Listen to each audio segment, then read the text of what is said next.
వి gold trusted gold buyers. మీరు తాకట్టు పెట్టిన బంగారాన్ని విడిపించి ఈ రోజు ఉన్న మార్కెట్ ధరకు కొనబడును.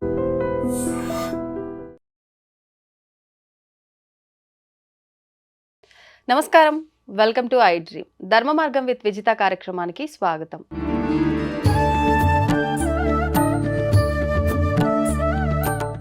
నమస్కారం అండి. మాతృదేవోభవ, పితృదేవోభవ, ఆచార్య దేవోభవ. మనం కొన్ని దేవతా ఫోటోలు చూసినప్పుడు కొన్ని రకాల అక్కడ దృశ్యాలు కనిపిస్తూ ఉంటాయి. అలా తీసుకుంటే నేను కొన్ని చూడడం జరిగింది. అమ్మవారి కాళికామాత పాదాల కింద శివుడు ఉన్నట్టుగా మనకు కనిపిస్తూ ఉంటుంది. అంటే శివుడాజ్ఞ లేనిదే చీమైనా కుట్టదు, ప్రతిదీ మనం ఏం చేసినా అంతా ఆయన కనుసన్నల్లోనే జరుగుతుంది అని చెప్పి. అంటే అమ్మవారి పాదాల కింద ఆయన ఉండటం కూడా అది ఆయన ఆజ్ఞేనా? అసలు ఇలా ఉంది అని అంటే మామూలుగా ఇప్పుడు ఆడవారు మగవారు విషయానికి వస్తేనే మగవారిని కొంచెం హైలో ఉంచి ఆడవారు వాళ్ళ దగ్గర కొంచెం తక్కువగా ఉండే విధంగా, అంటే వాళ్ళకి రెస్పెక్ట్ ఇవ్వాలి, ఈ రకంగా భావిస్తారు. అంటే ఆడవారి పాదాల కింద మగవారు ఉండటం అనేది మన మానవులకే చాలా తప్పుగా భావిస్తాం. అట్లాంటిది దేవతలు, అందులో ఆయన ఆజ్ఞ లేనిదే ఏది జరగదు అనుకుంటున్నాము. ఒక రకంగా వాళ్ళు భార్యాభర్తలుగానే మనం భావిస్తాము కాళికామాత, శివుడు అని అంటే. మరి ఆవిడ పాదాల కింద ఈయన ఉండటం ఏంటి? దీని వెనకాల ఎంతో డెప్త్ మీనింగే ఉండుంటుంది, ఏదో ఆంతర్యం ఉండుంటుంది అనిపిస్తుంది. ఉందా? నిజంగా ఉంటే అదేంటి? ఖచ్చితంగా ఉంది. కాళికాదేవి సాక్షాత్ పార్వతీదేవి. పార్వతీదేవి సౌమ్యంగా ఉంటుంది. ఆమె ఆవేశం వస్తే కాళికాదేవి అవుతుంది. అందుకే మనకు కూడా మనుషులు అంటూ ఉంటారు, అపరకాళిలాగా ఆమె అని ఒక స్త్రీని కోపం వచ్చే స్త్రీని వర్ణిస్తూ ఉంటారు. ఆమె అవతారం ఎందుకు ఎత్తాల్సి వచ్చింది అని అంటే, రక్తబీజుడు అనేటువంటి ఒక రాక్షసుడు ఉంటాడు. ఆడికి ఒక ప్రత్యేకత ఏమంటే, ఆడ రక్తం కింద పడితే, ఒక బొట్టు కింద పడితే ఆ బొట్టులోంచి 100 మంది రక్తబీజులు అదే శక్తి కలిగిన వాళ్ళు పైకి లేస్తారు, రాక్షసులు. మళ్ళీ వాళ్ళని చంపితే ఆ 100 మంది నరికితే ఒక డ్రాప్కి ఒకటి లేసినా కానీ దేవతలకు చేతులు అలసిపోతాయి వాళ్ళది నరకలేక. నరకాలంటే ఒక సమస్య, నరకపోతే ఒక సమస్య, ఇలా అవుతుంది. అప్పుడు కాళికాదేవి అవతారంగా అమ్మవారు వచ్చి ఆ రక్తం కింద పడకముందే ఆ తాగేస్తా వస్తుంది.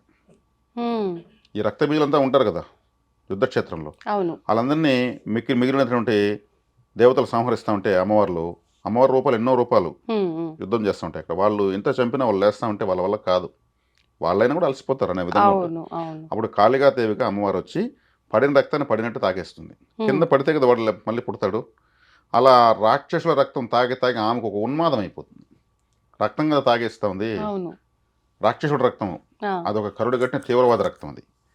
అలా తినేసి ఆ యొక్క రక్తానికి ఆమె రక్తం మరిగిన నాలుకలాగా ఆమెకి ఒక పెద్ద హైవే లాగా చేస్తున్నాము. నాలుక విపరీతమైనటువంటి అవతారం ఎత్తి స్ప్రెడ్ చేసి ఎక్కడిదక్కడ ఆమె తీసుకునిస్తుంది, ఆహారంగా తీసుకునిస్తుంది. చివరికి ఎవరు ఉండరు, ఆ యుద్ధక్షేత్రం మొత్తం తినేస్తుంటుంది. ఈ దేవతలు పడి దేవతలు దూరం అయిపోతారు, ఉంటే మనల్ని కూడా తినేస్తుంది అనేసి ఈమె కంట్రోల్ చేసుకోలేని స్థితికి వెళ్ళిపోతుంది. ఒక విధమైనటువంటి ఉన్మాద స్థితి, అంటే ఆహాకారాలు చేస్తూ ఆమెకు ఎంత తీసుకున్నా కానీ ఇంకా ఏదో తినాలనేటువంటి ఉగ్ర రూపం విపరీతం. ఆమె తన యొక్క స్పృహ కోల్పోయేసి, మనం ఒక కాళికాదేవి ఈ కోపంతో మనము ఇలాంటి వికృతావతారవతి రాక్షసులను చంపాము అని అంతా ఏమి మర్చిపోతుంది. బ్రెయిన్ ఒక ఆమె స్థాయి కంట్రోల్ లేకుండా వెళ్ళిపోతుంది. ఈమె ఏం చేస్తుంది, ఆ ఆవేశంలో ఏం కనిపిస్తే అది తినేద్దాం అనే విధంగా లోకాల పని పడుతుంది. అప్పుడు అందరూ పట్టో పరుగు, సునామీ వస్తే సముద్రത്തിന് అలా పరిగెత్తారు. అలా పరిగెత్తి పరమేశ్వరుని, స్వామి మీరే కాపాడాలి, ఇప్పుడు మాకైతే ధైర్యం లేదు, ఈయన కూడా నేరుపోతే ఈయన కూడా మింగేస్తున్నంత ఆవేశం అమ్ముకుంటుంది. స్పృహ ఉండదు కదా, ఎదురుగా శివుడు మన భర్త అనేటువంటి స్పృహ కూడా ఉండదు. అప్పుడు ఈయన ఏం చేస్తాడు, ఆమె వచ్చే చూసి గమ్మున పడుకుంటాడు. కరెక్ట్గా ఆమె ఎక్కడో ఆహాకాలు చేస్తూ ఆయన తెలియక ఆయన పైన కాలు పెడుతుంది. ఆమె కాల్లో కన్ను ఉంటుంది కాళికాదేవి. ఆ కన్ను ద్వారా ఆమె శక్తిని మొత్తం ఆయన లాగేస్తాడు. లోక ఉద్ధరణకు ఎంత శక్తి కావాలో అంత పెట్టి శాంతం వచ్చే వరకు చేసి ఆ తీవ్రత తగ్గించి ఆమె అప్పుడు చూస్తుంది కాళ్ళ కింద ఎంత ఉందంటే, అప్పుడు స్వామి అని ఆమె మామూలు శాంత స్వరూపం అవుతుంది. అది ఆయన పోయి ఆమె పాదం కింద అలా పడుకోవడానికి ఆ కన్నులో అతీతమైన శక్తి ఉంటుంది. ఆ కన్ను ద్వారా ఆయన ఏం చేస్తాడు, ఆమె శక్తిని అంతా లాగేస్తాడు. అంత శక్తి ఉంటే కాళికాదేవిని ఎవరు పూజించలేరు. ఇప్పుడు ఆయన లోకోద్ధరణకు కావాల్సిన శక్తి మాత్రం పెట్టి ఆమె శాంతించి ఆమె స్పృహలోకి వచ్చేట్టు చేస్తాడు, తప్పదు ఆయనకు. అదేవిధంగా శివుడు మహావిష్ణువు నరసింహావతారం ఎత్తాడు. ఆ, నరసింహావతారంలో కూడా ఆయనకి బ్రెయిన్ ఆర్డర్ లేకుండా వెళ్ళిపోతుంది. అవును. హిరణ్యకశిపుని చంపేసి అవును. ఆయనకి ఆయన ఎలా కంట్రోల్ చేసుకోవాలో అర్థం కాకుండా ఆయన విపరీతమైన ఆవేశంతో, ఆ ఆవేశాన్ని మనం వర్ణించలేము, అంత ఆ స్థాయి ఆవేశంతో వెళ్తా ఉంటే అప్పుడు అందరూ పరమేశ్వరుని అడుగుతారు, ఉమ్, నువ్వు తప్పితే ఇంకా ఆయన శాంతపరిచే శక్తి ఎవరికీ లేదనేసి. ఉమ్, అప్పుడు ఆయన ఏం చేస్తాడు, శరభేశ్వర అవతారం ఎత్తాడు. శరభేశ్వరుడు ఆ, జంతువు పక్షి మిక్సింగ్. ఓకే. ఆయన జంతువు మనిషి మిక్సింగ్ నరసింహస్వామి. అవును. ఈయన జంతువు పక్షి పక్షి. మిక్సింగ్. 2 రెక్కలు ఉంటాయి శరభేశ్వరుడికి. ఉమ్, జంతువులాగా ఉంటాడు. ఒక రెక్కలో ప్రత్యంగరాదేవి, ఇంకో రెక్కలో దుర్గాదేవి. ఓకే. 2 రెక్కలుగా మారుతారు, చాలా శక్తివంతమైన రెక్కలతో. ఎదురుగా వెళ్తాడు. ఎదురుగా వెళ్ళినప్పుడు నరసింహస్వామి విపరీతమైన ఆవేశంతో గండ బేరుండ పక్షి అవతారం ఎత్తాడు.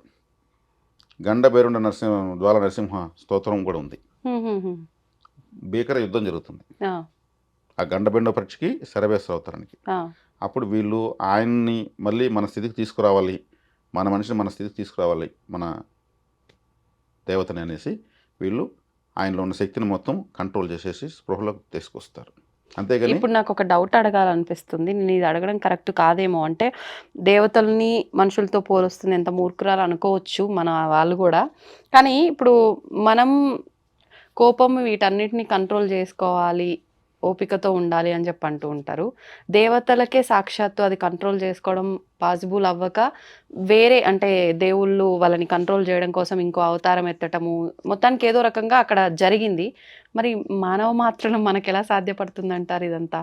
మనకు సాధ్యపడదు ఆలోచిస్తే, ఉమ్, కానీ మనం అన్వేషిస్తే మనం సాధ్యపడడానికి అనేక మార్గాలు, ఉపాయాలు, చరిత్రలు, ఉమ్. ఉపదేశాలు ఎన్నో ఉన్నాయి. అన్వేషించడం అంటే ఆలోచించడమా? ఆలోచనతో ప్రారంభమవుతుంది ఏదైనా. ఇప్పుడు ఆ సహనాన్నే కోల్పోతాం ఆ సమయంలో. ఆలోచించే అంత ఉంటుందా ఆ టైంలో? ఆ, సహనాన్ని కోల్పోయినప్పుడు మనం దాని యొక్క దుష్పరిణామాన్ని మనం ఎదుర్కొంటాం. ఆవేశం అన్ని విధాలు అనర్థదాయకం. ఉమ్, శ్రీకృష్ణ వారు చెప్పారు భగవద్గీతలో, ఉమ్, ఆవేశం అనేది జ్ఞాపక శక్తిని నశింపజేస్తుందని చెప్పేశాడు ఆయన. అయ్యో నాకు ఆవేశం ఐడియా రాలేదు, నేను తొందరపడి చేసేసాను అంటే జ్ఞాపక శక్తి కోల్పోతారు. ఆవేశం ఎక్కువ వచ్చే కొద్దికి జ్ఞాపశక్తి కావాలనుకుంటే ఆలోచిస్తారు. అంతే, వాడు తిట్టడు కొట్టడు, ఏం చేయాలో చేసేస్తాడు, వాడు ఆలోచిస్తాడు, ఉమ్. బ్రెయిన్తో కొడతారు. ఇప్పుడు శ్రీకృష్ణుడు శకుని ఇద్దరు మైండ్ గేమ్ ఆడారు మైండ్ గేమ్. పూర్తిగా. అవును. ఫైనల్గా నేను ఆయుధం పట్టును యుద్ధం చేయను అన్నాడు, కానీ యుద్ధం అంతా ఆయన చేశాడు. ఉమ్, ఉమ్, కౌరవులకి పాండవులకి యుద్ధం అవసరమా, వాళ్ళకి ఇచ్చేస్తే పోతున్న లెక్కలు కూడా వచ్చింది అవును. డిస్కషన్స్ ఉద్యోగ పర్వంలో. ఉమ్, కానీ యుద్ధం వాళ్ళకి కాదు అవసరం, శ్రీకృష్ణుడికి అవసరం. శ్రీకృష్ణుడు వద్దుని కన్ఫర్మ్ చేయించాడు. ఉమ్, కన్ఫర్మ్ చేసి యుద్ధాన్ని నడిపించి అందరికీ మట్టుకు పెట్టేశాడు ఆయన. అంటే మోక్షాన్ని ఇచ్చాడు. ఆ. వీళ్ళంతా కలియుగంలో ఉండకూడదు, ఆయనకే పెద్ద టెన్షన్, వీళ్ళకి కాదు టెన్షన్, ఉమ్, శ్రీకృష్ణుడి వరకు టెన్షన్.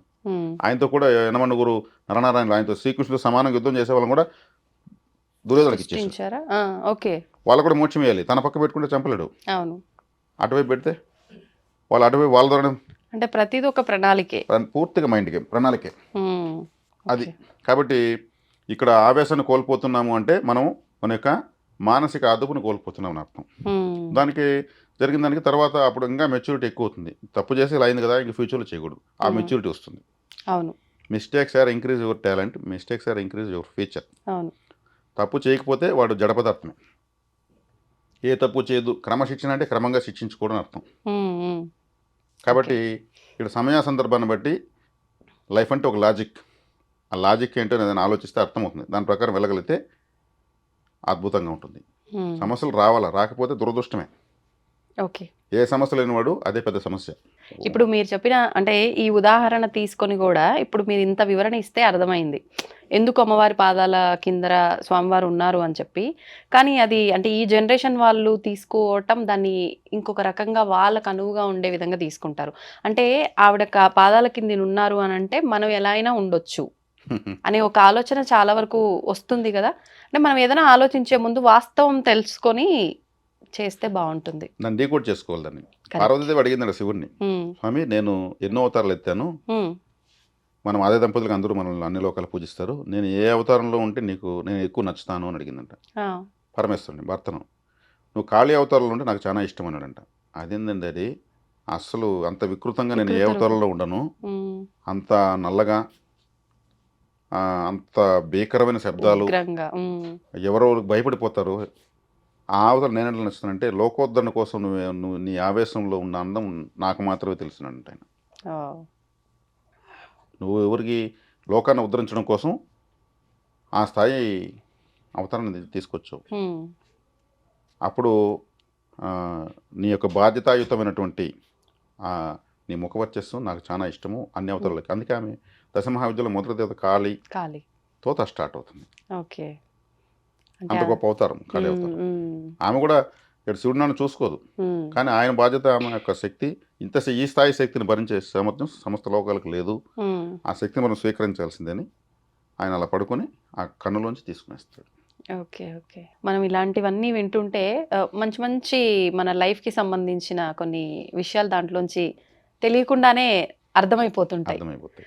నిజంగా చాలా బాగుందండి. నేనైతే ఈ టాపిక్‌కి ఫుల్ హ్యాపీ. అంటే ఒక తెలియని విషయం తెలుసుకుంటే ఆ హ్యాపీనెస్ ఉంటది గదా! నాకైతే ఆ ఫీలింగ్ వచ్చింది నిజంగా ఈ టాపిక్ అయిపోయేసరికి.